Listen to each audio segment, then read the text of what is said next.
Welcome back to this Victory Monday edition of the Purple Rain Podcast.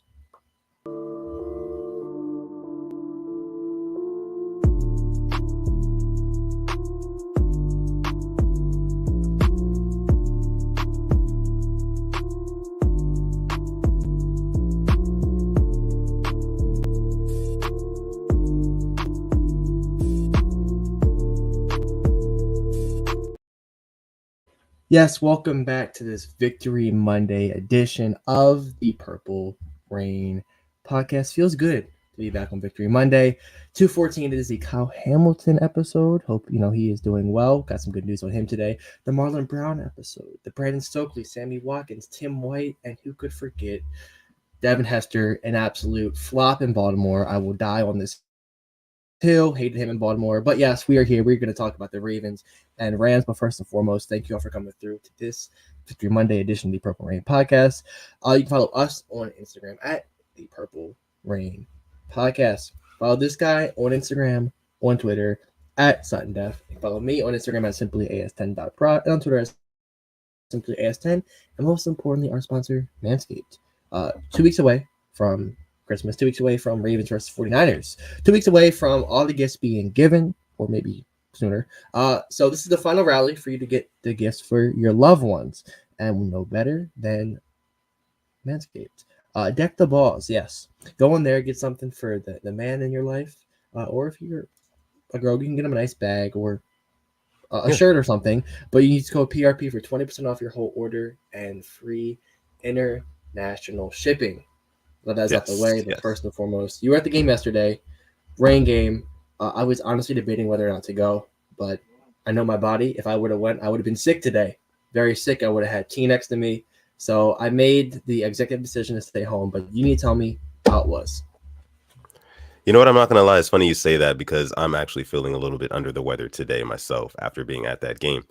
But it was a lot better than I expected. The rain, that is. I thought it was going to be like one of those, torrential downpour, monsoon type of games. So I was prepared for that, but it was nothing like that. I mean, there was like a light drizzle at most, and for most of the first half, it wasn't raining at all.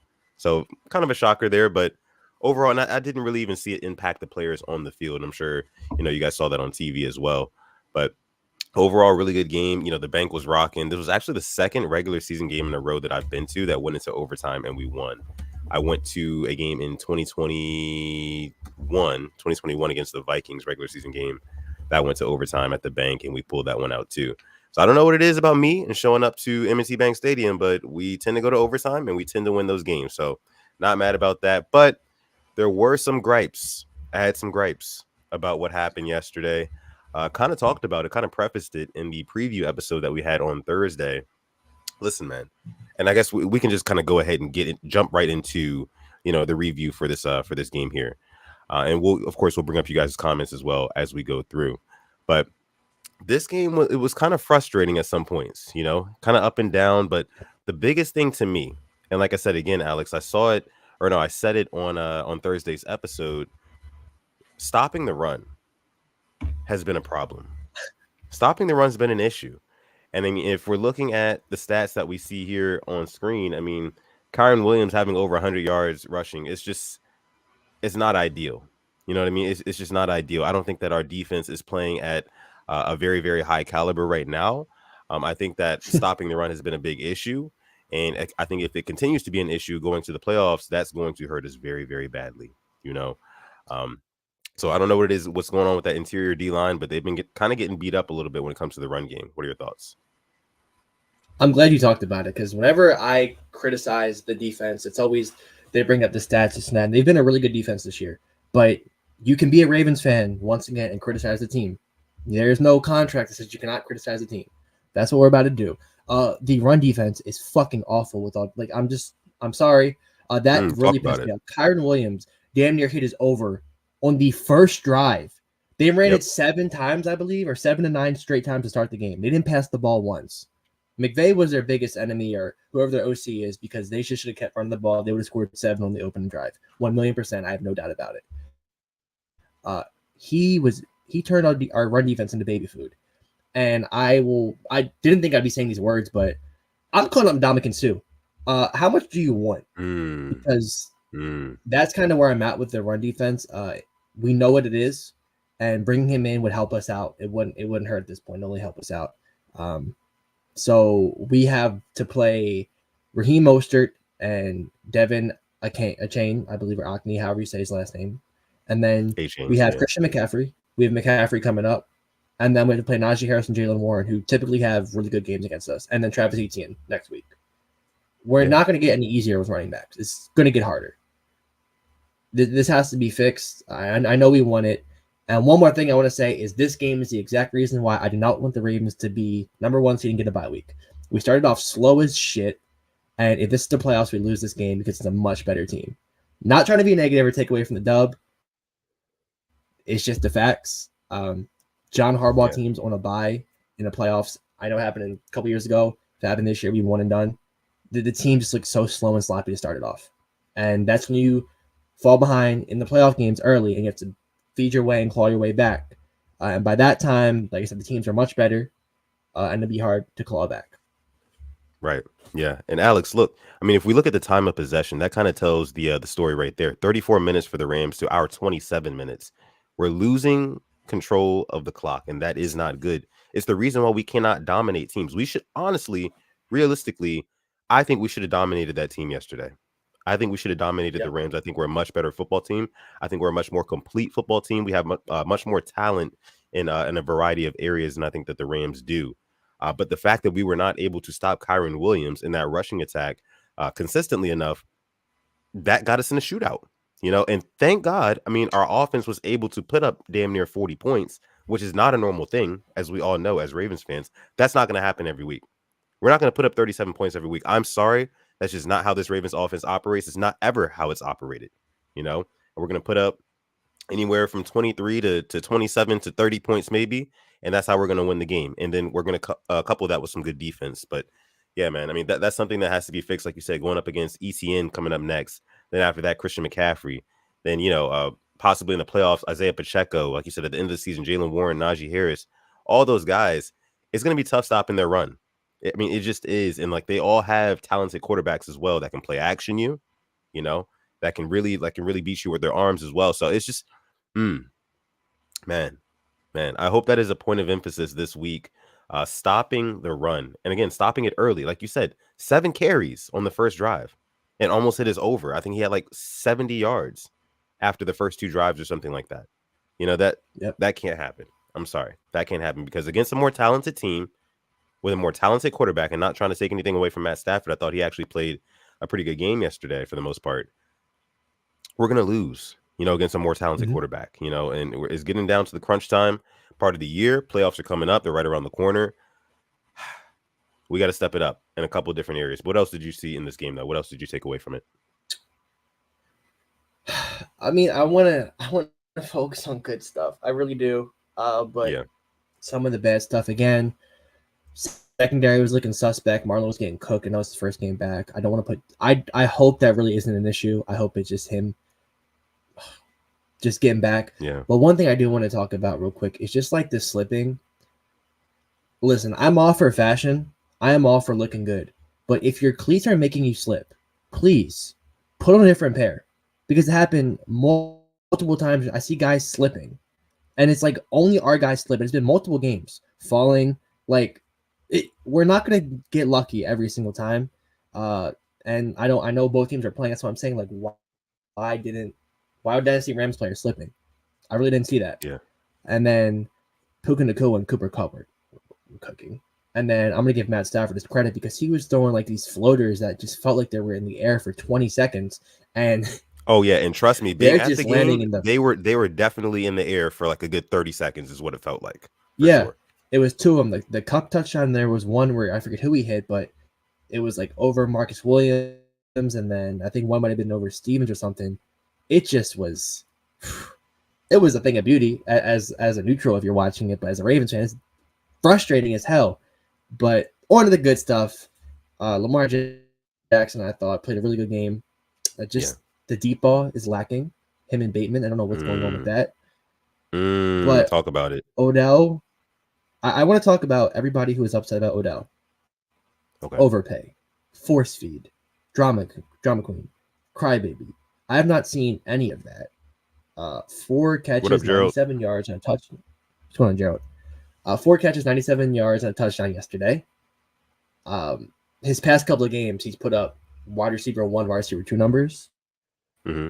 This is why you sign him. December football, cold weather football, had a really clutch catch on the final drive, and Lamar put together a comeback drive, something that you can now cross off of the things Lamar cannot do because he did it yesterday. Yeah. Yeah. And one thing, talking about the deep ball in general, I think that Lamar has to be better with the deep ball. You know, the underthrows, things like that. It's been very inconsistent, and we've kind of seen that over the years with his deep ball.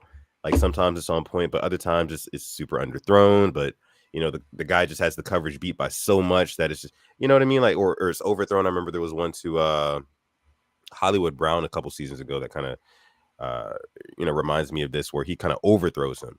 So it's kind of inconsistent on his deep ball. That has to be better. It seems like he throws to spots. He doesn't really anticipate the throws as well as you would like him to. And the chemistry between him and Bateman, like you had alluded to earlier, just not there. It's just not there.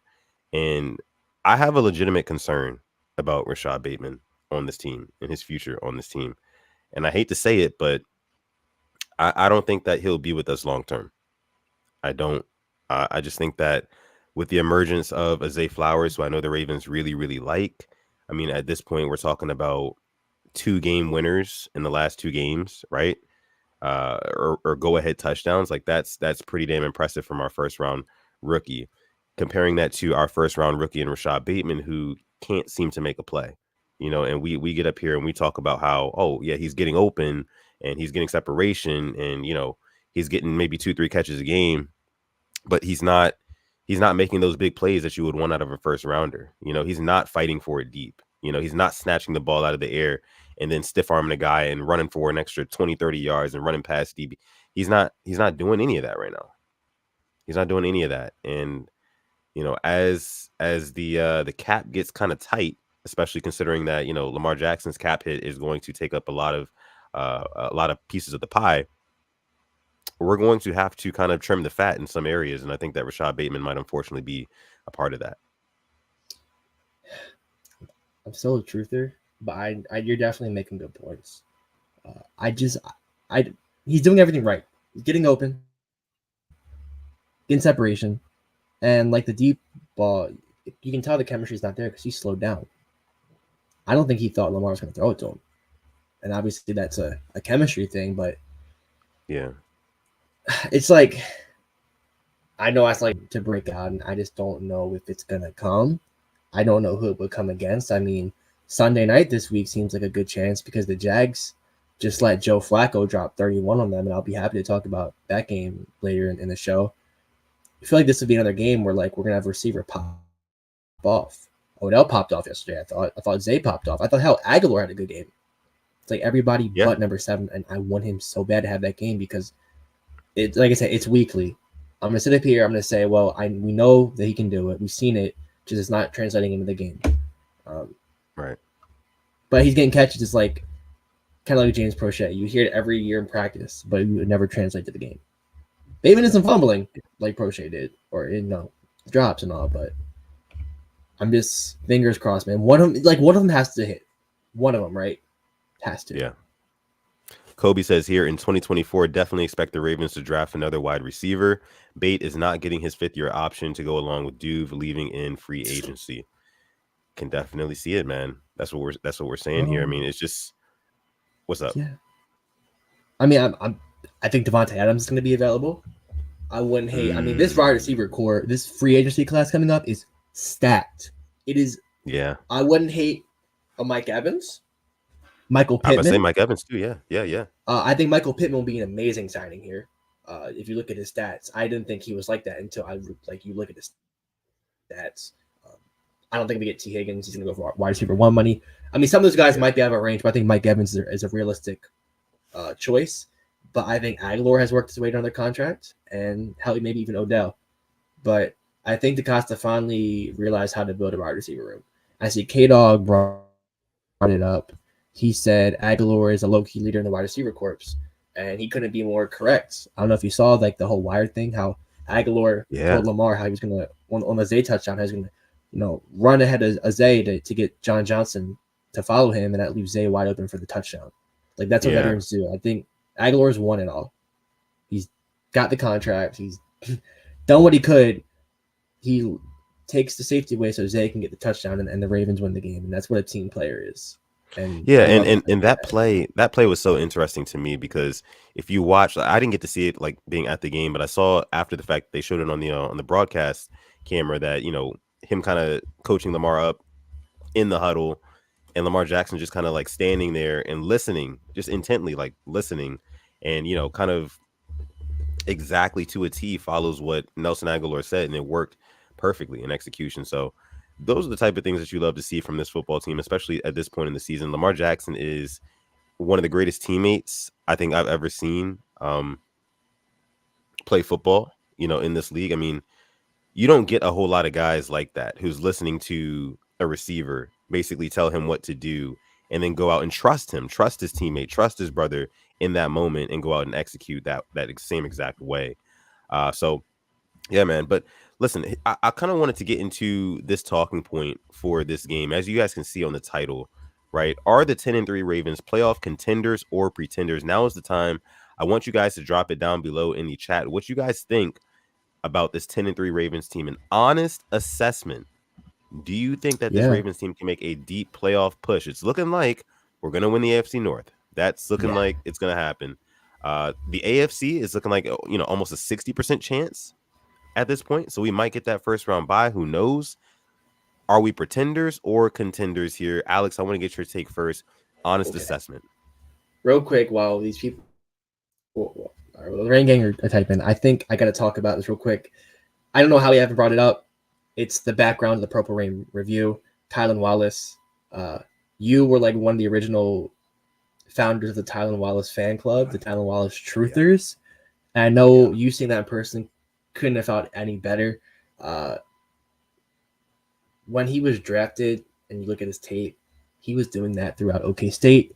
Took a screen in one of the games, eerily similar to how we took that punt back on that same sideline, fighting through contact and how saying it. But I want to hear, like, how was it watching it live? And I think Kid also said how, like, this is the same guy who bought his mom a car last week, and like this, like, karma is real. Good things happen to good people, and this is a prime example of it. So just run me through it real quick. Yeah. I mean, honestly, to be 100% honest with you, it felt surreal in the moment, like that happening. I was prepared. I was fully prepared for the offense to trot back on the field, first down, a Keaton Mitchell carry, and then second down, a throw to Odell Beckham Jr. And we try to move down the field. You know what I'm saying? I was mentally preparing for that. So when I saw Tylan Wallace kind of break that punt return, I was like, no, this isn't happening. Like, what's always getting pushed down? And you got to understand, I was sitting on the side of the field where he was running up that sideline. So when he was running up that sideline and he had that stumble along the sideline, I was like, okay, they're going to push him down. We're going to be set up with great field position. This is awesome.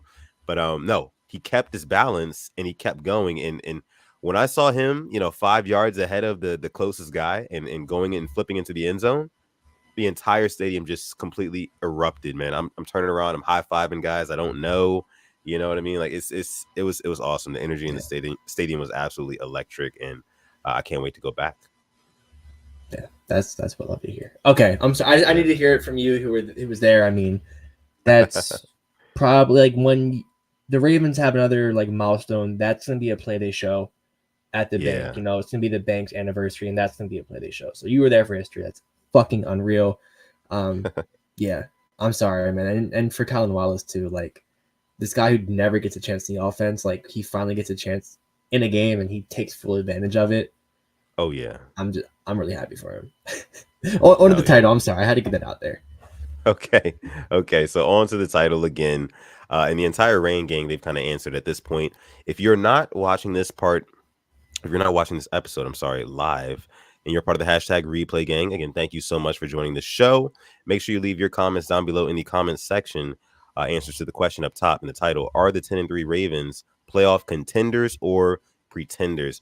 Most of the Rain Gang is saying here that the Ravens are indeed contenders. K-Dog saying we don't want the bye. Dylan saying contenders just because every team in the AFC is sus right now, which has some validity to it. I can say that. Lisa, who's always got the lofty expectations, says contenders, guys. Mod Roosh in the building says contender, but not one seed worthy. What are your thoughts on this Ravens team, Alex? I think that comment you had up was kind of right, contender, but not one seed worthy. I definitely think we are contenders. And I just haven't, we have their 2 good wins, a couple of good wins actually. Seahawks, Lions, Bengals 2 times, Browns against DTR, but then I look at the Browns against a banged up Watson. I look at the drops against the Steelers. I look at our loss against the Colts. And I even look at yesterday where I feel like if that's a better team, we lose. And I don't like saying this. I don't like sounding like this because I've said it before. I think this team can win the Super Bowl. It's just what Ravens team is going to show up. What Todd Monken is going to show up. What running backs are going to show up. And what offensive line is going to show up. I thought the line did a pretty good job protecting Lamar yesterday. Just our run game. Our run game is non-existent. Like, without Lamar Jackson, this is the bottom tier running team. Like, and see, everybody thinks that it's a top tier running team. Right. And that's just Lamar papering over the cracks. It's really how it is. I mean, Gus had 15 yards. Keen had that one good run, a couple other solid runs, but nothing, not what we're used to seeing from him. But Lamar carried with 70 yards rushing, him scrambling, very little design runs. Lamar, I know good chiropractor. I know your back has to be hurting from carrying this running game on your back. Facts. And let me just say this. I felt the best about this team when Keaton Mitchell was breaking off those home run runs. Without that, the offense is hit or miss. You know what I mean? It's hit or miss without those type of runs because we cannot rely on Odell Beckham deep shots consistently. Can't rely on that, right? Zay Flowers really didn't get involved all that much until late in that game, to be honest with you. Didn't have a huge role in that game until pretty late in the going. So, man, just some inconsistencies on offense that need to be kind of looked at. But most importantly for me, again, man, the running game, like you said, outside of Lamar Jackson, has been struggling. I saw a video that was posted by Coach Ivan Evans, a Sit to Tally film. Shout out to him. He was talking about how Gus Edwards, hasn't really looked like himself in weeks past. We're used to getting a solid 4 to 5 carries, 4 to 5 yards every carry, right? But now it's looking more like 2 to 3. And that's something that we can't really have going into the postseason because, of course, the passing game from the offense is predicated off of the running game and how successful we are in executing that. So can't have one without the other, right? So that's something that's got to be worked on. Got to fix that. Let me see here. Isaiah Pope says it's a combination of the Ravens' continuity each week on top of AFC teams looking inconsistent. Shout out to Isaiah Pope. This is my boy. He actually is the one who got me this Roquan Smith jersey for an early birthday gift. That's my guy there. W's in the chat for Isaiah Pope, man. Appreciate him. But yeah, his comment here saying on top of the AFC teams looking inconsistent. Yeah, you kind of look around right now. The Bills, what are they, 7-6? Yeah, and Bills 7-6. Yeah, I don't want to get too much into it, but the team that kind of scares me the most in the AFC right now is the Cleveland Browns. I'm sorry, and I'll tell you, I am praying on Joe Flacco's downfall. I don't care if that makes me a fake fan. I know he got a ring. I am praying on his downfall. I am praying he throws these a bunch of picks because the Browns honestly scare me. They were whipping the Jags ass yesterday, and they look like a whole different team since Flacco took over. And we know what happens when he gets into the playoffs. I do not want to see him there. So I am praying they miss the playoffs. And I'm praying on number 15's downfall. Yeah, Flacco had over 300 yards passing yesterday, 3 touchdowns. Looked really good. He's looked pretty good ever since he's been starting for the Cleveland Browns, other than that bad interception at the end of last week's game. I'm not as concerned as you are for Joe Flacco, even in the playoffs, to be honest with you. I think that we can still take good care of that team. But the biggest thing is, their defense, right? Their defense is stout. And then you pair that with a veteran quarterback with some pieces on offense. The talent around him is actually pretty damn good. You heard what Amari Cooper had to say about Joe Flacco the other week. Yeah, man, you are right about them being a viable opponent, especially down the stretch. Luckily, we don't have to play them anymore in the regular season. We may see them in the playoffs, but I'm not terrified. You know what I mean? Like, I'm not terrified of anybody in the AFC. And that's why Pope's comment here, I mean, it's true, because I'm not terrified of the Bills. I'm not terrified of the Chiefs. I'm not terrified of the Jags, the Broncos, the Dolphins. I mean, the Dolphins, Dolphins I'm a little scared of. I'm a little scared of the Broncos, Dolphins. I'm not gonna lie. Broncos, low key Broncos. Their defense Broncos, is good. nah. I think I got us over Russell Wilson. I do. I got us owning Russell Wilson. I got us getting 4, 5, 6 sacks on him, rattling him. Tua, you could say the same thing, right? But like, all he's got to do, flick of the wrist, get the ball out. Tyreek, who knows where our guys are out on the field? I don't know what Kyle Hamilton. I guess we can talk about him a little bit as well. Yeah, the Dolphins scare me a little bit just because of that game breaker speed that you have from guys like Tyreek Hill and Jalen Waddle. Man, that's just it's an equalizer. It's an equalizer, kind of like how we have Lamar. That's our equalizer. That's theirs, and it scares me. Just like other teams are probably scared of Lamar. Yeah.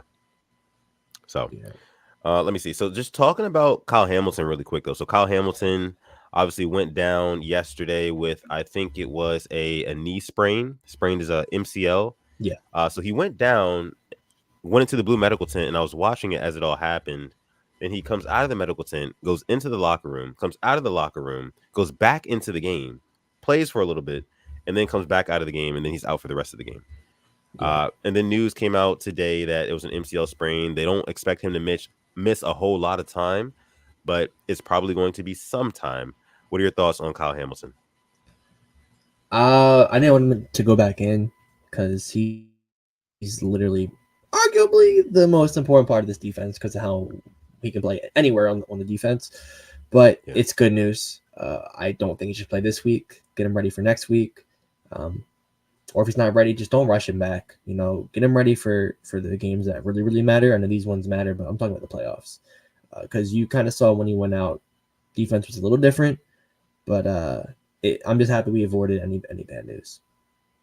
Yeah, for sure. There. I mean, I was looking at a tweet today, a statistic that said that Kyle Hamilton, when Kyle Hamilton was on the field for the Ravens defense, the Rams were only averaging 4 yards a play. When Kyle Hamilton was not on the field, the Rams were averaging 7 yards per play. So on top of what you see just from the eye test, I mean, there's the stats to back it up. There's the eye test to back it up. Kyle Hamilton is truly a special player. Had a pass breakup on Puka Nacua. Was looking like every bit of a competent DB on that breakup as well. Man, that kid, he's our best pick. I can confidently say that he's probably our most valuable pick that we've had in a while. You know, nobody really values the safety position as much as they used to, but I think it's kind of like a lost art and what those guys are able to do, like fly all around the field and kind of be so versatile. And that's what he's able to do, especially with his frame. Probably since Lamar, most valuable pick. Yeah. I agree. Yeah, since Lamar. I'll go with that. I mean, huge. And then the year before Lamar was Marlon. I mean, I'm trying to think about our first rounders, but yeah, he's been just, and the way he slotted in, man, so quick. Second year, and he's already looks like a seasoned vet. The way he plays. Yeah. I really can't say enough about number 14. Generational, and I don't say that word lightly, but he really is. The way he just flies around and can play anywhere and just excel.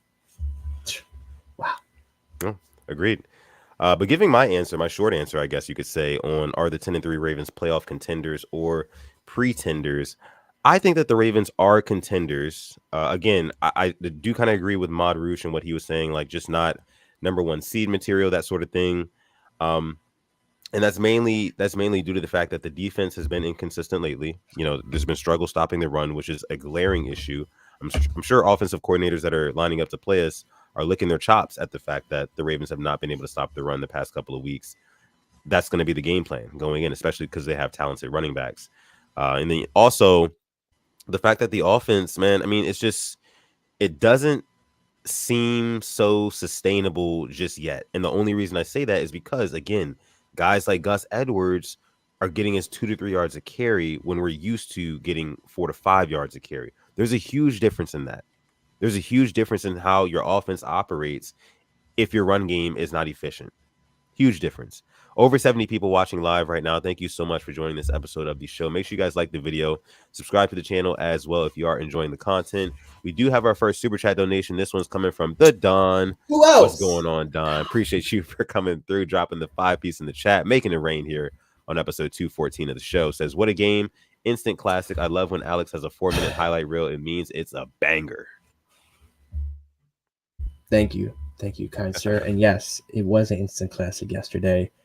Really, really good game. I mean, if you're neutral, that I'm glad it went our way, but just watching it, that was a really exciting game. End-to-end football, and then the way it was ended with Tylan Wallace taking the punt back.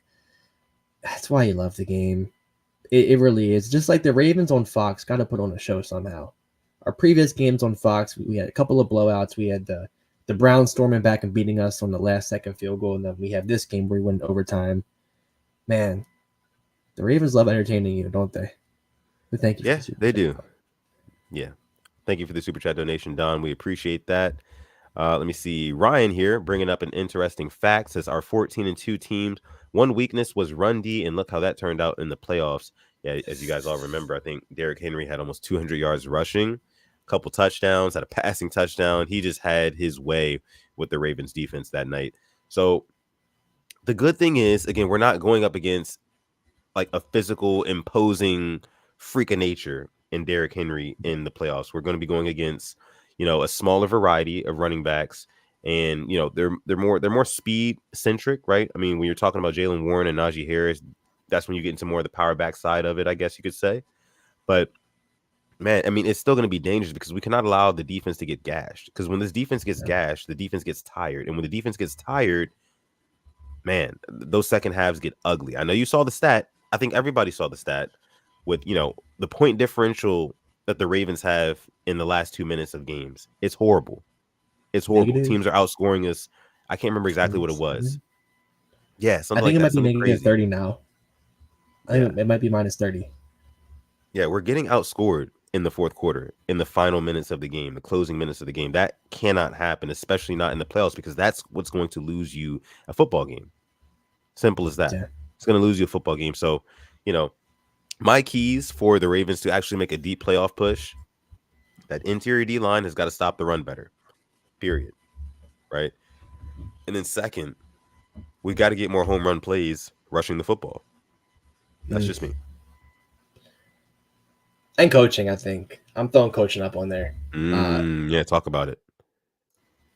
Mr. Harbaugh, you say you challenged the touchdown because you wanted to give the defense more time for the 2-point conversion.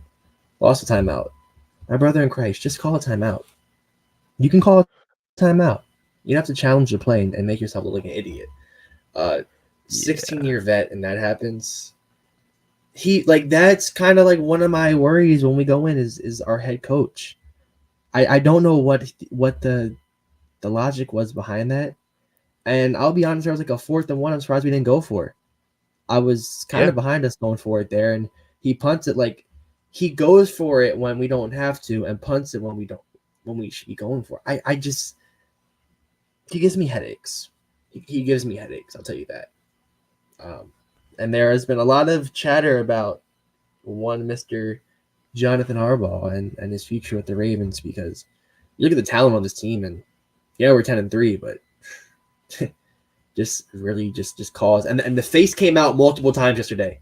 Oh, I have all the screenshots. Believe me, I have the screenshots just for you, Sutton. I have like 3 different ones of him just making that damn face, like the shock face when like a play doesn't go our way. Yeah, it was out. We won. The face was made and we won. So I'll chalk that up as a dub as well. Now, what I can say about that whole challenge situation down the stretch, watching the game live, and him throwing that challenge flag on what was clearly a touchdown from DeMarcus Robinson, and then, the challenge flag gets picked up by the officials, and they say, oh, yeah, you can't challenge, because all scoring plays are reviewed anyway, that sort of thing. It did take a good 45 seconds, I would say. And there was some confusion in the stadium kind of figuring out like, okay, why are we challenging this? Why is it? It was clearly a touchdown. There was kind of some mulling over the crowd about that for maybe about 20, 30 seconds. And then it took another 15 seconds or so for the refs to come out and announce, hey, you can't challenge that. Baltimore's going to be charged a timeout. By that time, it was basically the time or the length of that a timeout would have taken. So Yeah. maybe give or take a couple of seconds. But I get what Harbaugh was saying. He did also come out and say, I thought his foot was on the line. It's like, come on, bro. You got guys upstairs watching this game closer than anybody else watching at home. They're watching a TV with binoculars. Yeah. You got guys, you're paying guys to do that. They're advising you on whether or not to challenge stuff. Like, you don't have to lie like that. You could have just called the timeout. So I agree. Or maybe he cooked though. Maybe it took longer. Maybe he wanted to confuse the Rams. I don't know. Either way, Kyle's like a genius. It worked. We stopped him. It worked. Yeah. It Yeah. was big. It was a big play. Another kind of a big brain play. It's funny because I saw the same play happen when I was actually with Roosh at the Maryland Michigan game. The bad snap and the safety. Oh my God. Talia Tagovailoa absolutely punted the hell out of the football with Maryland, and Lamar did the same exact thing. I think Lamar learned his lesson because last time there was an errant snap in the end zone, he went to pick it up and throw it away. He got a concussion and was knocked out against the Bills. This time, he lives to fight another day, takes 2 points, they get the ball, we stop him and win the game. At the time, and even now, it's the perfect play because you're saving points and you're saving your body. So, weird game yesterday. And the things that didn't go our way, it was rare for us to win that game, which is why I'm shocked we won the game. I kind of thought this was one of those games that we lose. It felt like it. It felt like one of those games we were going to lose down the stretch, man, especially in overtime. Us getting the ball first, not scoring, giving it right back to them, seeing how, Marlon Humphrey and that secondary was getting worked on, and Marlon Humphrey really kind of let me down. I'm not going to lie. Like, it kind of made me sick seeing them go, like, target him back to back plays. They're targeting our best cornerback, and there's nothing he can do about it. Puka Nacua gives him one. Cooper Kupp gives him one. It was bad. D-Rob. Yeah, bro. Respect to D-Rob, though. I mean, he put out a nice little thing after the game. I liked him in Baltimore. I'm thankful for what he did for us. Yeah. Good to see he's still producing. But overall, a dub. You had a good game day experience. That's what matters. We're 10-3. 10-3 is a lot better than 9-4. And for that, like the video. Why not?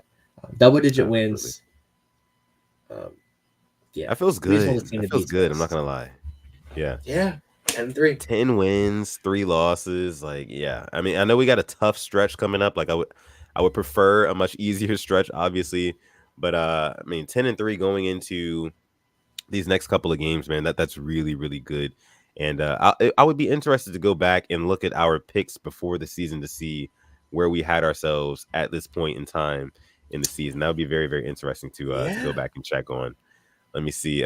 Pope here says they can easily lock up the 1 seed. The 1-0 mentality goes a long way. I mean, yeah, you're right about that, Pope. You're right about that. I mean, locking up that 1 seed, especially after the Chiefs, and I guess we can kind of transition, kind of talk about other games around the league now, right? Man, let me tell you, that Chiefs game, that Chiefs finish yesterday, that was surprising. That was surprising to me. Did not expect at all. Let me just get it out of the way. Did not expect at all for Mahomes to react the way that he did on. Let me just talk about it. So Kadarius Toney obviously lines up offsides, right, in the neutral zone, whatever, and they call the flag on him, and Patrick Mahomes is so heated after the game, like that's the worst effing call I've ever seen. It's like, how, bro? We all looked at it like he was clearly like a good inch or two offsides, and what makes it even worse, when you look at the picture from the broadcast angle of where they're lined up, his head is turned towards the ball, so he's looking at the ball. So he can see, and he's lined up. They're lined up in kind of like a bunch formation. So he's closer to the ball. He's not even like outside of the numbers. He's not an X receiver, right? He's closer to inside the numbers. So he should be able to see and accurately tell where he's lining up at to avoid being offside. And that was just a crazy mental error from Kadarius Toney. I don't know if he had paid somebody off or somebody paid him off or what the hell happened. But Mahomes he was furious after the game. Goes to Josh Allen and doesn't even like say good game. I don't know if he said good game or whatever, but he's just like, he has this like disgusted look on his face. He's throwing a little temper tantrum, and he's like, telling him like, "Oh yeah, that's the worst call I've ever seen. Like, worst fucking call." It's like, bro, that's a bad look from the NFL's poster boy. What were your thoughts on that overall game and Mahomes' reaction at the end? I thought it was hilarious. I thought Mm. it was like, if you talk about referee calls, my boy, look no further than the Super Bowl last year when y'all got away with some shady calls. Yeah, I have a And problem I with wanted the that. Chiefs to win. I wanted the Chiefs to win the Super Bowl last year. But come on now. Like, there's bad calls. Like, if you were playing better, you wouldn't be in that position. I know this is the same person who was upset that the Zay Flowers PI wasn't called at the same time, but it kind of moved on with it. We should have been the better team that game. We let them hang around. But to go out there in your post-game interview and say, and talk about, for Travis Kelce saying, for a Hall of Famer, like, that's a play to be shown in Canton, this and that. Really don't care. Didn't ask. He's still gonna. I mean, you're still gonna make the Hall of Fame. Who cares if the play does or doesn't count? And I saw Jordan Schultz, who I have a ton of respect for. He was like, him being offside doesn't affect the play. I don't care. It's the Don't rules. He care. was offside. I don't Exactly. know why. Yeah, What? like, okay, so that's kind of like, let's just let the guy run first, and if we don't throw it to him, it doesn't matter. It doesn't matter if Yeah. he false starts because he had nothing to do with the play. Well, how do we know that if he was lined up further behind, maybe he gets rubbed, or he's not in the right position at the right time? We don't know this, so I don't know why you're complaining over a blatant correct call. And I'm usually on Yeah. the side of the players and the team. Refs are 100% right here. I have no affiliation to either team. I actually wanted the Chiefs to win. So yeah, I mean, it's the right call at the end of the day. Yeah, it is. It was. And the Chiefs dropped to, what is it, 8-5 or something like that? Or 9-5? One Yeah, game 8 and lead over 5. the Broncos now. Ooh, yeah, the Broncos are coming in hot too. Russ is cooking. Yeah, man. The Broncos are they're looking pretty good right now. Other games that we saw yesterday, the night game I thought was pretty interesting. The Yes. Dallas Cowboys taking down the Philadelphia Eagles. The Eagles not putting up any offensive touchdowns was very, very surprising to me. I thought that Jalen Hurts would at least gotten a rushing touchdown, maybe an AJ Brown touchdown, that sort of thing. I'm sure a lot of people lost a lot of money on no Eagles touchdowns last night. But man, the Cowboys, and we're talking about, this episode is about contenders or pretenders. My whole life, and I'm almost 30 years old, the Cowboys have been pretenders, right? They have not been contenders. Right before I was born, they were very much so contenders, winning back-to-back Super Bowls, that sort of thing. But this year, it looks like they are a very, very complete team. I don't know if they're as complete as maybe like a 49ers team, and I'd be very interested in a matchup between those two teams, especially in the playoffs. But what do you think about this Cowboys team, and what did you take away from that game? Oh, they're contenders. Mm. They're very viable contenders. I think one thing I don't like about them is this Dax cadence, this little "here we go" BS. Bro, Yeah, I don't. it is. It It irritates feels me. like a forced Omaha from Yeah, Peyton Manning. Like, you weren't doing this. Was he doing this in prior years? I don't know. But I mean, Dax cooking. Who would have thought when you get rid of that running back that wasn't producing, you let Tony Pollard cook? The offense is a lot better. I mean, not like we've been saying it for a couple of years now that Tony Pollard kind of is the way to go, but he's the way to go. And CD's yeah. cooking. Them trading for Brandon Cooks was a really good trade. And then their tight ends are cooking as well. Cowboys look good. They're very good, and it doesn't hurt having Micah Parsons on the edge as well. Yeah. Cowboys may be a favorite to come out of the NFC. Like I said, again, it'll be very, very intriguing to watch them in the NFC playoffs. This entire NFC playoffs this year is going to be very interesting. All the way from Mm-hmm. teams like the 49ers all the way to your Lions. I think it's going to be very, very interesting to see what transpires this year in the postseason, especially in the National Football Conference. Now, another game, the Colts at Bengals. Bengals taking down the Colts 34-14. Jake Browning having himself another good game, 18 for 24 passing, 275 yards, 2 touchdowns, 1 interception, Yes. 122 passer rating. Yes. Jake Browning, is it fair to say that he's a legit backup that will probably get traded in the off season to a different team? Okay. I thought you were about to say is Joe Burrow is just a quarterback. Because I was going to disagree with you. No. I was going to disagree You know how I feel with you about if you Joe said Burrow. that. I would Okay, never say that. fair. Yes. Hey, I didn't know if the words were going to come out of your mouth because I got some words about my Lions to talk about. So this is neither here nor there. I don't know, man. I mean,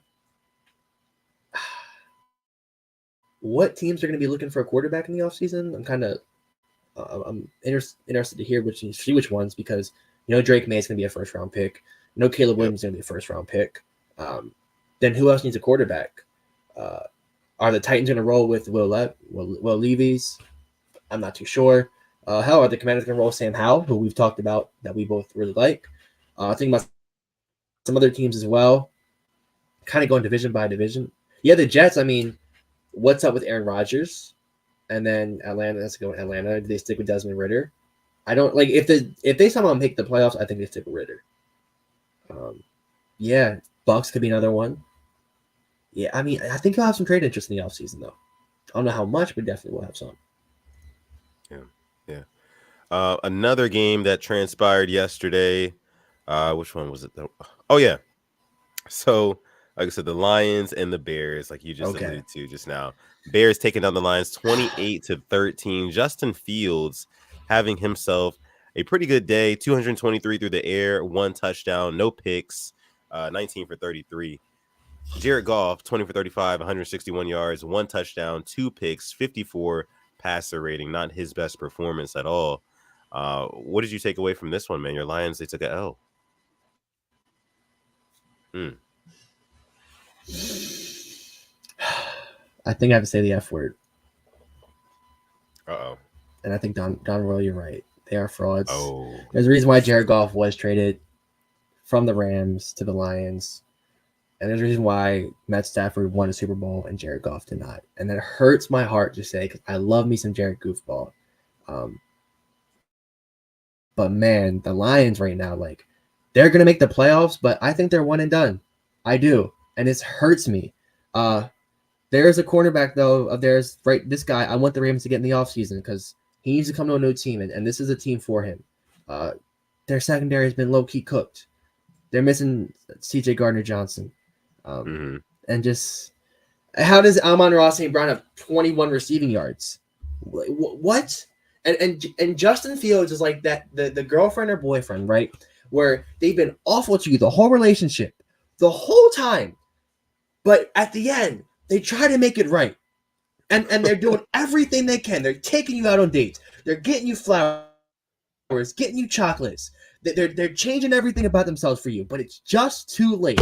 That is Justin Fields and the Chicago Bears. And that's why they're stuck in the same circle of just mediocre teams over and over again. I think he's a really good quarterback, but he's showing it too late for them to make a push because I think the Bears low-key are a good team. But yeah. So wait, do you think that they move off of him? I don't think they do. But I think he has to be consistent. That's the only thing with Fields. He's a damn good quarterback. If he's consistent, I think the Bears I think they make the playoffs. I think the NFC is pretty weak. I think they would maybe be a 7 seed or be pushing at the end. But yeah, it hurts me to say the Lions are frauds. It's like it's like breaking up with someone, man. Like I've been there. I've been supporting you for years now, and like I've seen it. I'm like, okay, well the Ravens blowing them out. Like we're a really good team. They hadn't played a team like us, but like the Bears, you lost to the Packers on Thanksgiving. Like, bro, this hurts. My heart's shattered again. One more game I wanted to bring up. 49ers beating the Seahawks 28-16. The 49ers are now 10-3. Seahawks dropped to 6-7. Man, I mean, Brock Purdy had his best game as a 49er in his career. 368 passing yards, 2 touchdowns, both to Deebo Samuel. Deebo Samuel's been absolutely lights out lately. Very, very scary sight there. Think about the 49ers, man. They can hit you over the head with multiple weapons on offense. Deebo Samuel, Kittle, McCaffrey, Ayuk. Like, there's just so many options there. You know, Purdy literally has the pick of the litter when it comes to it. So he's blessed. And then also, he's got one of the best coaches, one of the best young coaches in the league right now. Offensive-minded coach. It's just a beautiful situation for Brock Purdy. I wouldn't necessarily call him a system QB. I think he is better than a system QB is. But Man, that 49ers team, they look great. Even this, DeKalen ejected. Like, it just, what? Ooh, yeah. I'm in shambles right now. He sits here and he suplexes Fred Warner. He wasn't standing on business yesterday. He was Mm, getting ejected yesterday. But yeah. for the Brock Purdy cannot, the system quarterback talk, man. He threw a bomb Debo Samuel. That was more than 15 yards yesterday, man. And you bring up other weapons. Don't leave a Jawan Jennings open, because he'll burn you too. Like, he's a damn good number 3 receiver. Um, they're such a good team. And I thought a thing came out. Kyle Shanahan showed them like film of DK just getting frustrated, and he fell right into their trap. And that's what good coaches do. So, hats off to the Niners. They are the number 1 seed for a reason in the NFC. So, Yeah. Yeah. yeah. Okay, Oh, guys, let's go ahead. Yeah. one more thing. What's up? Herbert, Yeah. your guy Herbert, your guy Ooh. Herbert. You're having a field day because you said before the season, you're about these Chargers, and he goes that down now. What, they're 5-8. Yeah. Not looking too good for the LA Chargers. I mean, yeah, I can't necessarily blame Herbert for that loss. I mean, he went down. I mean, Herbert, look, guys, he's a talented quarterback. In terms of talent, yes, he's a top 10 quarterback in this league. I do believe that. But certain things like late in games, I've seen some struggles and I have some concerns for if he can actually pull it off in the playoffs. We've already seen it last year, giving up a 3-possession lead. That's not all defense. If the offense can't put up points, if the offense cannot score the football, that onus kind of falls on the quarterback a little bit too, on top of coaching as well. But man, this Chargers team, of course, they're going to start this offseason by firing Brandon Staley. That's going to be one of the what they call Black Monday firings, right? So as soon as the Yeah. regular season ends, Staley's going to be out along with guys like maybe like Ron Rivera. They'll be out as well. So we'll see what happens when they replace the coach. Say again. Dennis Allen, the Saints coach, I think he should be gone. Oh, yeah. A couple guys are probably going to lose their jobs as soon as the regular season finishes. But definitely Brandon Staley, they got to get some new blood in there because you do not want to waste Justin Herbert's prime of his career. You've already wasted his rookie contract. That's already pretty much wasted. He did get paid, but now it's time to get that return on investment. So you got to get new coaches in there, some new blood, probably draft receiver again. They probably got to go back to the well at that position. If I'm being honest with you, I don't really trust the Mike Williams to stay healthy. Obviously, Quentin Johnson has not been looking like that guy, and Keenan Allen is not getting any younger. So they got to do something there. Austin Eckler, who knows what the relationship between him and the Chargers is like at this point. But yeah, man. I want to get into some questions though from the Rain gang. Go ahead and drop your questions down below Please do. in the chat. Yeah, if you're watching live, drop it down below in the live chat room. If you are part of the hashtag replay gang, means you're watching this after the fact. Make sure you drop your questions down below in the comments section because we like to get to those as well. I want to bring this up from True View. True View says when Lamar gets a little more air to hit guys in stride, the offense will dominate. Yeah, I think this is a very important comment. I talked about it earlier in the show. It really seems like Lamar Jackson, he throws to spots more often than he throws guys open and, kind of anticipates throws, that sort of thing. And a lot of it also comes down to his mechanics as well. You notice when he throws a lot of these deep shots, he's normally standing straight up. He's standing straight up, which means that he's not getting his base enough into the throw, which means he's generating power and touch all from his upper body. When ideally you want to be generating power from your base, from your legs, right? And your hips. And your touch is supposed to be from your arms, not both coming from one. And Lamar Jackson, we frequently see it. We've seen it throughout his career. Throws with a very high stance, and sometimes that can lead to an underthrown ball. And we saw that a couple times yesterday. So yeah, I do believe that when he gets a little more air to hit guys in stride, the offense will dominate. I'm not sure that what concerns me is, we're into year 6 with Lamar Jackson now, and that is not something that has been fixed to the point where he's consistently not making that mistake, that error anymore. I think it's just part of his game. That's how he throws. Like, that's what you're going to get. It's going to be sometimes he's going to hit those deep throws, sometimes he's not. That's like the final thing Lamar needs to just get right. I think we've seen them advance in every single other part of the passing game. It was a couple years ago. The outside the numbers were always that's really not even a problem anymore. The comebacks, easy, driving down the field, doing all that. It's just like the deep throws, and that's all he's really missing. And we see him; he can throw on the run, the weird arm angles. He's hitting those. He's taking what defenses are giving to him, which I'm really happy about. I think that's why Aguilar had a couple of catches. Aguilar was left wide open because that's what the defense gave him, and Aguilar made something happen. But yeah, that's the final form Lamar we need is deep ball Lamar. And if you can hit that in the playoffs, that's really all we need. Unstoppable. If he can hit a consistent deep ball, like hit a guy who has a step on his man, hit a guy in stride, you won't be able to stop this Ravens offense like at all, like point blank period. Okay. Let's get into some questions here from you guys. Let's see. Raven Ron says, why is the middle of the defense so wide open? That's what I was saying earlier, man. The interior D line, it's been kind of slacking lately, especially when it comes to the run game. I mean, I thought their tight end yesterday had a couple of really big catches over the middle, which was wide open at times. Yeah, that's something that's got to be addressed. So I agree there, Raven Ron. Yeah, let me see here. Oh, Taquan Christian brings up, in all seriousness, does Tyus Bowser get released this offseason, Alex? Hey, they showed a clip. He was running pretty good on the sidelines yesterday after that punt return, running after Tylan. Like, if we could get him back right now, it would be very nice.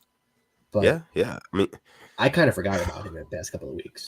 I've forgotten about him too, but we damn sure could use him. I don't know what type of I'm sure he's in good football shape, condition. I'm sure he's been training, that sort of thing. But is he mentally ready to hop back into the game week 15 or whatever and just dominate and ball out like he was last season? I don't know. But man, we could definitely have used his production on the defense this season. I know that for sure. And not even like sack wise, dropping the coverage as well. Yeah. I would love to have him there. Yeah. Okay. Take some more questions from y'all from the chat. My guy Pope says, not to look too far ahead, but who's your favorite free agent targets? Yeah, I mean, Alex brought up some earlier. The wide receivers, if we could land a Tay Adams or, a Mike Evans, somebody like that. I don't know how long Odell Beckham Jr. plans on being with this team.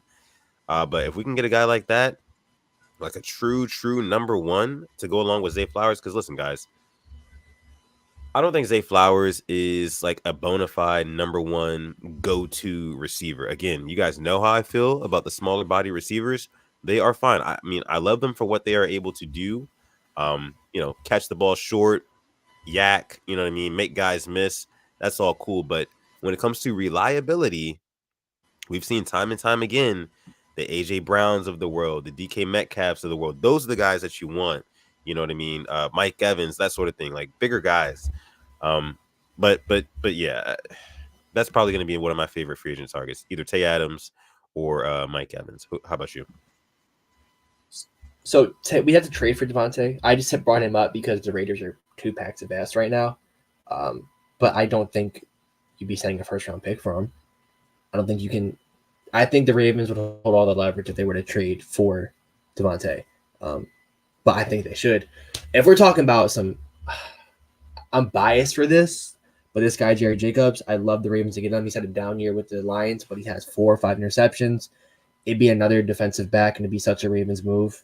It would be kind of a guy that isn't a number one, but we have Marlon and Stevens. He'd be a really good slot guy because we don't know. I mean, are we going to keep Darby and Millette? I don't know. Or are we going to go younger? Because what has Pepe shown us? What has Jalen Armour Davis shown us? I'll tell you, nothing. I like to get a guy like him. It'd be his 4th year, and he's a fucking dog. Angela Sakara says Josh Allen of the Jags. I wouldn't hate that. I still want us to get an edge rusher that is a game record. I think Josh Allen this year has proved that. I think he's had multiple games he's taken over. Done it a lot against the Bills. It's the Josh Allen versus Josh Allen, and the one on defense wins all the time. Yeah. Let me see. Manuel's Cloud Channel says here, Tylan versus Duve, who stays? I mean, after what Tylan Wallace did yesterday, it's easy to say Tylan Wallace, right? But, I mean, Duvernay, he's been kind of consistent at that position for a few seasons now. So, I don't necessarily see yesterday's play being just the deciding factor. Like, oh yeah, we're sticking with Tylan. Duve's gone. Tylan, I think he has to prove himself just a little bit more, which I think he can. I mean, what we saw yesterday, I think gave him a lot of confidence, and I think that he'll use that going forward to make more big plays. Another guy as well, speaking of confidence, I talked about this on the last episode of the show, Isaiah Likely getting that touchdown earlier in the game. I thought that was huge for his confidence. Of course, he was wide open. It's not like he, mossed a guy and then, ran it in for crazy yak yardage or whatever. But, he was wide open, called for the ball, caught the ball, ran in, got the score. That's what we're going to need from him. And I didn't, I'm talking like I actually told Todd Monken. I said on Thursday's show, Todd Monken, listen, get this kid involved, like draw up a play for him. I was sitting at the game. I saw Likely go in motion. I said, this ball's going to him. And sure enough, he's wide open off that wheel route. Lamar gets it to him in time, and he takes it in for the score. So we're going to need more of that from him for sure. I mean, especially with the absence of Mark Andrews, if we can get some production from that tight end spot, that's going to be huge. I think that it put us, because we didn't start off that game winning yesterday, obviously. Like, we were down 3-0. Offense was didn't look like it was going to be doing this thing today. And, Kyron Williams was getting off early. And for Isaiah Likely to have that play, that was huge for us. But that kind of gets off topic from this old Tylan and Duve thing. Sorry. No, you're good. I'm going right now. I mean, I want to see Tylan more in the offense. Yeah. Because I think he can show something. Just real quick, I'm looking at free agents. I took a gander at the edge rushers for next year because it feels like that's something we're always in the mix for. Daniel Hunter is going to be a free agent, somebody who we were linked with. Depending on the price, if the price is right. And I saw Justin Houston. I just wanted to look up Justin Houston's stats. He has a half a sack this year, 9 tackles. Mr. DaCosta, I send my apologies for the Javion Clowney signing. Once again, I can send it to One Winning Drive, Owensville, Maryland, 21117. I will send you a handwritten note. I am very sorry, Mr. DaCosta. You cooked this offseason. Yeah. Let me see. We'll take this question from Mod Rouge. Says, do you guys agree that Miami is possibly the biggest game of the year for the Ravens? For seeding wise, you have to say yes. Entertainment wise, I'm going Niners, but for AFC wise, I think it's got to be the Dolphins. Yeah. AFC wise, I honestly do think it's still the Chiefs. I think that when the playoffs roll around, I think that they will return to a form. They'll pull out all the stops, right? They're going to pull out all the stops in the playoffs to get them these wins, to string along 2 or 3 wins to make it back to an AFC championship or a Super Bowl. So Miami, I think that if we get them in Baltimore, cold night in Baltimore, cold day in Baltimore, whatever, I think we can grind out the Miami Dolphins. I do. Okay. But they are still a tough team. I mean, they got that equalizer, like I said earlier in the show, man. Tyreek Hill, Jalen Waddle to back them up. They got some speed, some serious speed there that, at any given moment can flip the whole game around on your head. So, yeah. And the bank gets loud. Home field advantage. Even on a rainy game, wasn't a sellout yesterday. The bank was making noise. Oh, yeah. Bank got loud. The bank definitely got loud, especially in that overtime. That's for sure. All right, we'll go ahead and end it with this question here from Engineering Design. It says, how are you guys liking the doubleheader tonight? I did not even know there's a doubleheader tonight until like maybe 3-4 hours ago.